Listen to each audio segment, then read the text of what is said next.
Dans cette concession Renault de Brive, une voiture vendue sur 10 est électrique. Ici, les ventes de véhicules électriques ont été multipliées par 2 en 2018 et devraient dépasser les 100 unités l'année prochaine. Des chiffres qui augmentent encore plus depuis que le prix du carburant a explosé. Le mois dernier, on a eu à peu près une dizaine de véhicules qui ont été vendus. Donc oui, ça fait partie des mois assez intéressants. Il y a une petite inflation par rapport à ça aujourd'hui. Alors est-ce que c'est lié qu'à l'augmentation du carburant? C'est difficile à dire. On n'a pas forcément encore de chiffres qui le prouvent. Alors on a quelques questions de clients aujourd'hui qui nous amènent par rapport à le coût du carburant qui devient un peu compliqué.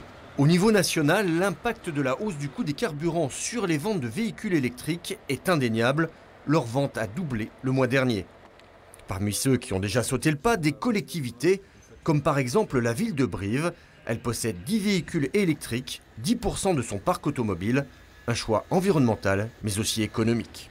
Globalement, si on regarde pour chaque véhicule, si on part sur une moyenne de 10 000 km par an, on est à environ 1 500 € par véhicule et par an d'économie. Reste la question de l'autonomie qui effraie encore beaucoup de monde.